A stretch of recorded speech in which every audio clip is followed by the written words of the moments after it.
Hello everybody, Eric with Secondary Machine. Today I am out in the shop and it would appear that I've got a thing for small knee mills, okay? Because I wasn't even looking for a knee mill. That's a lie. Okay, so this little guy, there's the head to it, has been sitting on Seattle Craigslist for a while and I couldn't figure out why the hell somebody wasn't buying this, because I'm telling you, I see round column mills, which isn't nearly as good of a machine. I see them going on there for double what I paid for this thing. And, you know, it's just been sitting. Actually, he had it priced higher, lowered it, and then I finally reached out to him this morning, got a really quick, prompt reply from him. And I'm just like, hey, is there any wiggle room there? And I hate to be that guy, right? But I'm like, dude, I just have a hard time justifying it because, look, I've got a mini knee mill. I don't need it, but he's got it priced so well that I'm like, hey, is there any wiggle room there? And so he lowers it by another couple $100, and I'm like, screw it, I'll go buy it, right?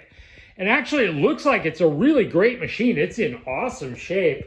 According to the tag on the side, this was built in '86, so it's quite a bit newer than the closing, and it's got a lot more metal to it, honestly. But there are a couple of things that I like about this, and a couple of things that I think are better about the closing. One, the closing like has forever and a day vertical clearance, right? It's got this extra block on it, which gives it a bunch of extra room. But when I was looking at this, like I've been looking at this on there for like a week. And I'm like, you know what, I could probably just make a riser for this, because actually when you put the head on it, there's not a lot of vertical room there. Like you could see that you're gonna want more. But evidently that's a mod that people tend to do to this. And it actually came with the plans for that mod to be done. So all I got to do is make myself probably like, I don't know, maybe a 5-inch riser to go on here. Just buy myself a nice piece of cast steel and or not cast steel, but what am I trying to think of? Cast iron. Probably just, you know, a nice piece of round cast iron to put on here and bump it up a little bit so I've got as much room. That's one drawback. Another drawback to it is, one thing I really like about the closing is that, see how the ram is built? You can move the head in and out. You lose that with this. It's actually, it's set. You can tilt it side to side. You can see here the graduations. So you can tilt it, but you can't move it in and out. And that is actually one thing where I've kind of run into problems on this with where I've got it. I need to put it in a different spot, because where I've got the vise at, I just barely, when I was making the T-nut actually for this, I was just barely able to get it done with this set up the way that it is. But if you look at the head on this, there's a lot less metal on this than on that. There's considerably more. Look at how stout this thing is built. So those are the two drawbacks. Not enough vertical clearance, and you can't pull the ram in and out. One of the problems, you know, the vertical clearance, obviously I can fix, and I can probably live with. I could probably actually work around the fact that you can't pull the ram in and out. One real benefit to this is that it's all R8 tooling. I wasn't real thrilled to get this and have to switch everything to MT2. So far it hasn't been a big deal, but like the biggest collet I can run on this is 1/2 inch. And so, you know, and actually I've been running this, just hogging stuff out with a 1/2 inch roughing end mill, a carbide one, and it takes healthy cuts. Like it's really not that big of a deal, but you know, it's always nice. I've got a lot of tooling. Actually, I moved a bunch of stuff back up here from the other shop. Like, this is all just the stuff that's 1/2 inch and smaller, but I've got a bunch of other end mills that are much bigger that I can't really run on this because I don't have a collet.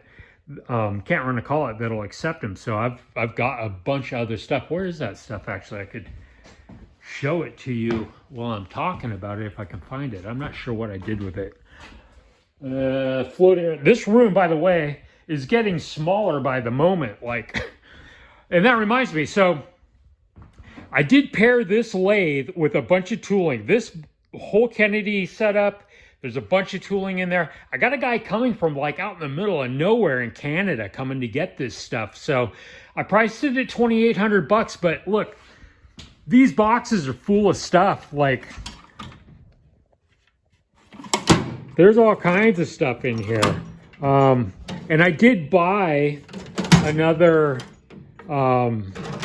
quick change tool post. I bought this specifically, and I'm going to pair it with some tool holders for him too. Just the basics.